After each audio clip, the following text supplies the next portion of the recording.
health. The word that describes mental health is I don't know.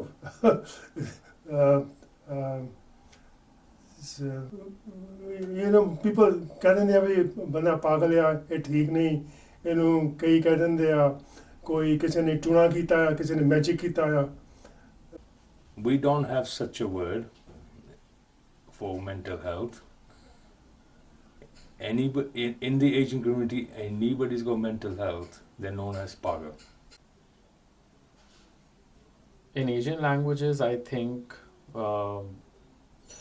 I can only translate in my languages, Punjabi or Hindi, being like, people call it dimagi bimari ya kharabi. That's all I can think of. I'm not really aware of any words specifically in Asian languages, kind of just to describe mental health. Mental health is considered in Punjabi terms or Asian terms as, there's something wrong with someone. The most blasé word would be pagal. In a statement, I would say, damagi taur te theek nahi hai, ya eda fark hai dimag de vich. The word we have normally used is pagal. Basically, in the Asian community, there is no word for mental health. Still turn around and say, "Ida damag kharab ya, banda pagal ya." That's about it. One word that I have regularly heard from being a young person, just around me or in parties or just at school or just walking around, is the word pagal. Words such as depression, anxiety, things like that medical terms that we have for people who are suffering depression and these kind of issues, there is no word in Punjabi to describe those medical issues. The closest word that people use is pagal, that ye banda pagal ho gaya, that if something wrong with him. And sometimes it can be used in a derogatory sense as well, which is quite unfortunate.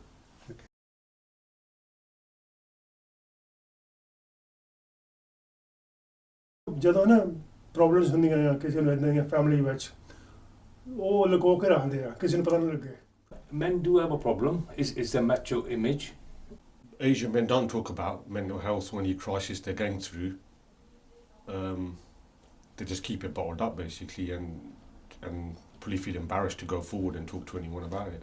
I think Asian men are scared to talk about mental health problems because it is a scary subject for them, because it's a taboo. As soon as they do talk about it, people might think they're mad and they don't want to be generalized in that term, or weak, or there's something wrong with them where they might consider they might need help, and sometimes arrogance or ego. Asian men don't go to the GP. It's probably more embarrassing for them to go there and tell anyone about their problems. They don't know how to cry for help. That's a big thing. In order to access mental health services, whether you're a man or a woman, you have to go through your GP predominantly. Your GP can either prescribe you medication and talking therapies, counselling, for most of us know it as counselling, and you can't really access that without a GP referral. I think the major issue that I've experienced is men don't go to their GP to talk about their issues and their problems. They don't even want any medication, never mind talking therapies, and therefore they keep it to themselves. I would say they suffer in silence. I think Asian men need to understand that when they are going through mental health episodes or issues or problems, they are not the only ones that are affected. Their mothers, wives, sisters, daughters, everyone in the family is affected by what they are going through. I think that what they need to understand is women are probably more adversely affected by what men experience than their own mental health issues and problems.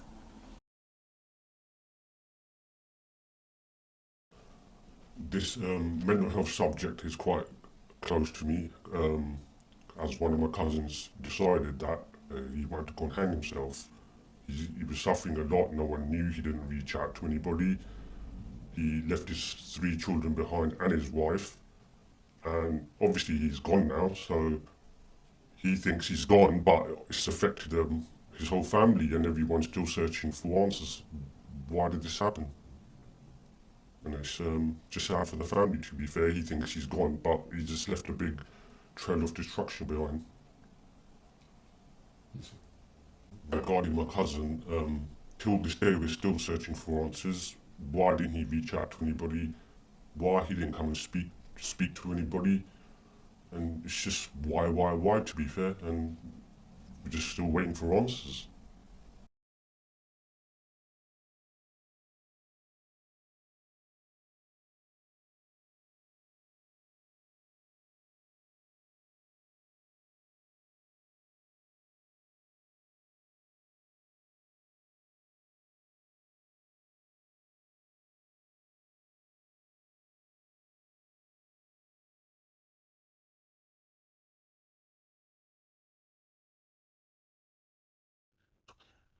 I loved my brother. Growing up, I always looked up to him. He inspired me. He was my hero. He was one of the fittest and strongest guys in town, a role model. All his friends really respected and admired him. Unfortunately, he started drinking more and more. I knew and could feel that something wasn't right, and that my brother was bottling up whatever he was going through. He refused to talk.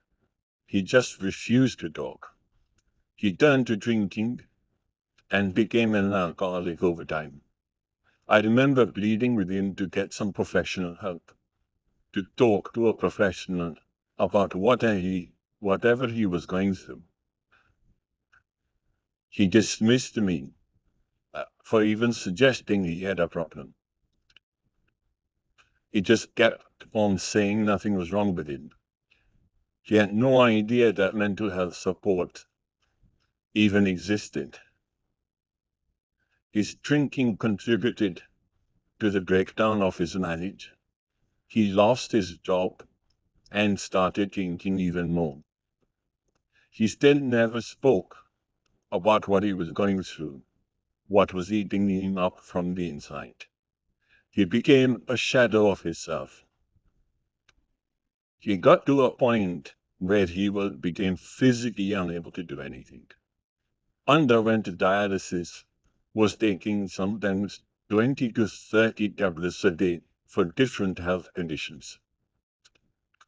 I and my family watched my brother suffer and die. I wish he had talked. I wish Asian men going through a problem, an episode, a crisis, reach out, talk, and seek help.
Yeah, there's this myth that, to be a strong man, you shouldn't cry, you shouldn't show any emotion.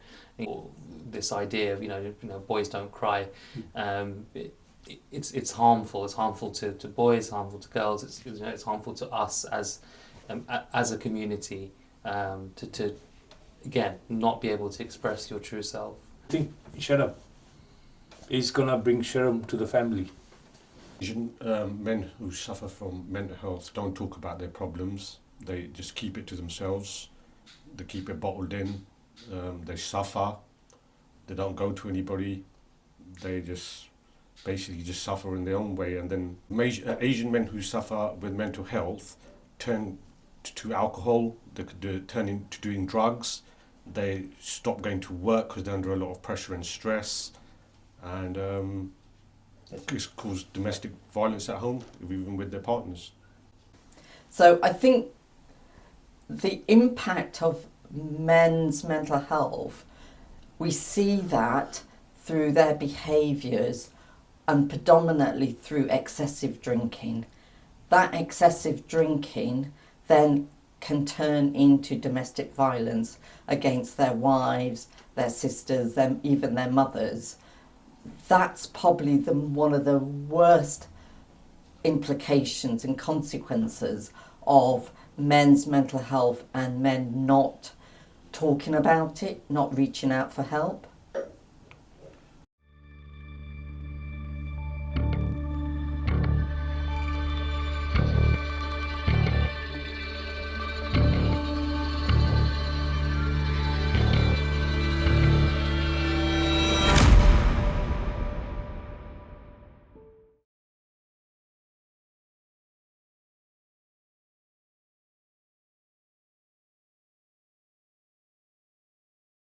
Heroin, which is a very highly addictive drug, local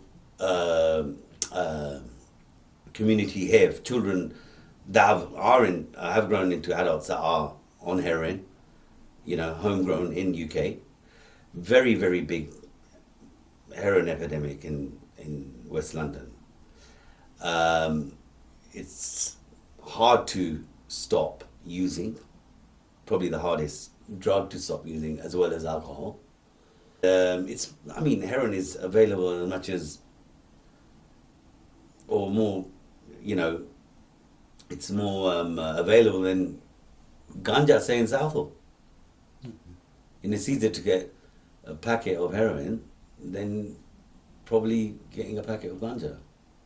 Drugs in places like Southall are more available. There's a bigger market. They'll be cheaper. I see people standing on corners which aren't from the area, that come from out of the area, because it is cheaper and more readily available at these hot spots in Southall, in West London. With something like heroin, crack, cocaine even, and alcohol, you do need assisted help. These men that find themselves in these conditions, I think especially if you're Punjab or you're from abroad and you don't have no course to public funds, then you don't get any help like that. And so they find themselves in a circle.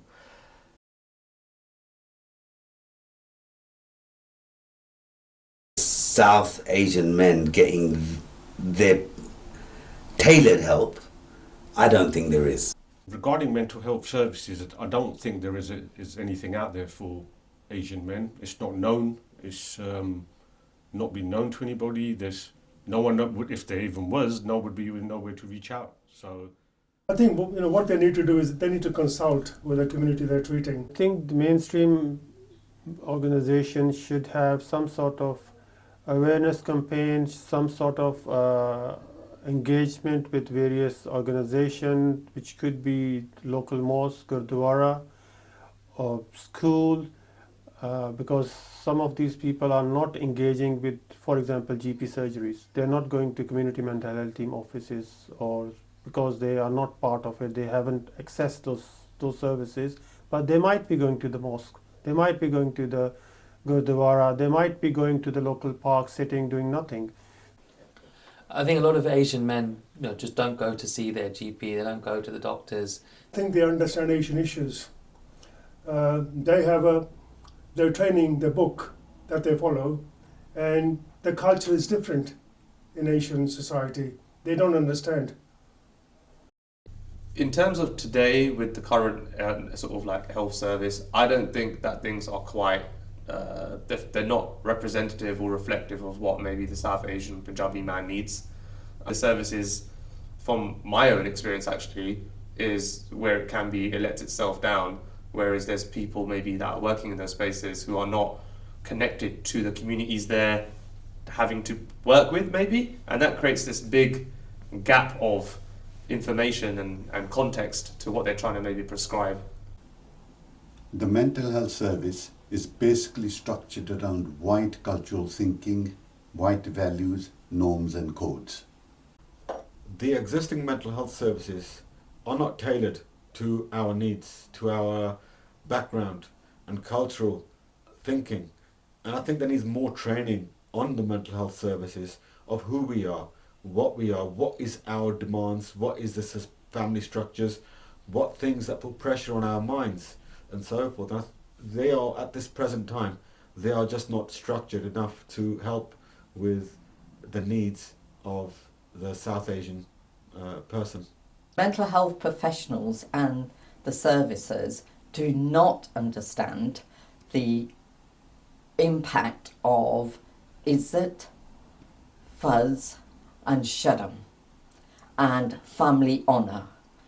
Therefore, they do not understand the social, cultural and gender codes which our communities operate by and have an adverse impact on our ability and our courage to seek help because of the shame that we feel the community will bestow upon us or talk about us. And I think Lok Kya Kehunge is still as strong today as it was 30, 40 years ago. Mental health counseling, or talking therapy as it's called, is based on a one-size-fits-all. Its delivery model doesn't take account of our different social, cultural, religious codes or contexts. It does not understand, nor is it designed to deal with our different codes, values or contexts of izzat, of sharm, farz, honor, duty, of extended family, of our community. It's not fit for purpose in a multiracial and multi-faith community. Therefore, it does not, cannot, and will not work for our communities.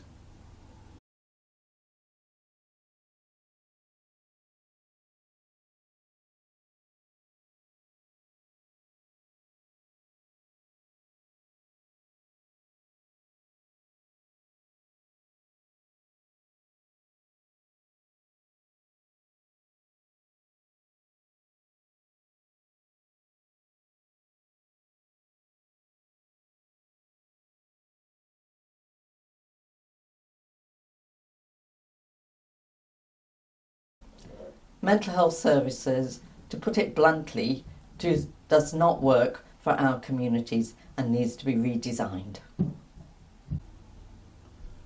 Having or using Asian mental health support workers, Asian counsellors and therapists makes no difference because their training is based on the white model, the white approach. Their job description is exactly the same as that of their white colleagues. Currently, there is no support provided before, during or after people receive CBT or talking therapy as it's called. That's if you're lucky to get to counseling. What is needed is one, the mental health service to rethink its current model, and two, do that and develop a new mental health service model with us, not just for us. Finally, CBT, talking therapy support, needs to be and must be part of a wider holistic approach, which involves our families, our communities, our organizations. Having Asian health professionals but all trained in the same way is not necessarily going to let's say, change the approach. Even though they're Asian, their training is English. They have to follow the book, and the book is written by English people, the English culture. I think the mental health services which I have taken in this country so far have not lived up to my expectation. The person half the time didn't know the cultural context, so that became a even bigger issue. So I believe like understanding the cultural context is very important for any therapist to even, treat you properly. With regard to sharam, izzat, shame, honor, I believe they don't understand that much, the therapists over here.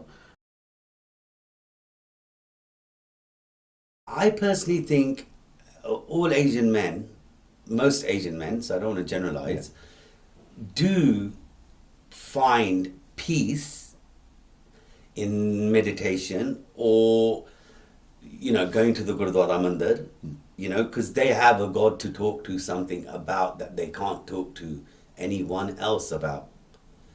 You call it your secret friend. Maharaj says, Mera Bad Gur Gobinda. The meaning is, my real doctor, my real physician is God themselves. So, to seek sanctuary within God, doing prayers, doing Nityanem, doing sermon. The Asian community should be supporting Asians with mental health, give them somewhere like a safe space to go to and talk about their issues. We must create open spaces in our communities for men who are suffering mental health related issues, episodes and crises. I believe that our gurdwaras, mandirs, masjids are strategically placed to help Asian men. They need to take the lead, start the conversation and break the stigma around mental health. They need to recruit and develop volunteers around mental health and also bring and link existing mental health support workers with their religious centers and congregations.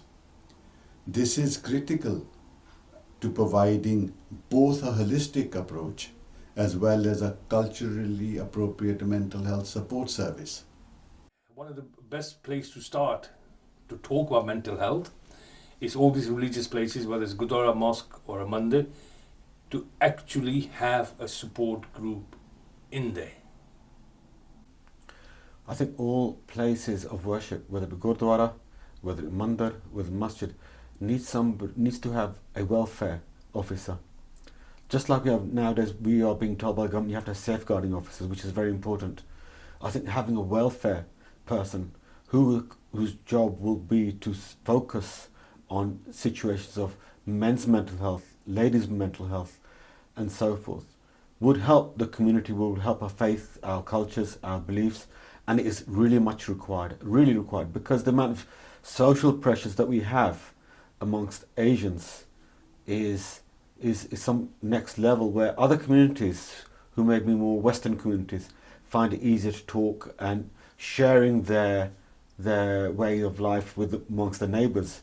We tend to bottle it up, but we need to learn to understand, to talk about these things. You have to talk about it. You have to talk about it. My message to men is simple. You're not pagal. You're not alone. Don't bottle it up. Don't suffer in silence. Be a real man. Talk. Let's talk, man to man.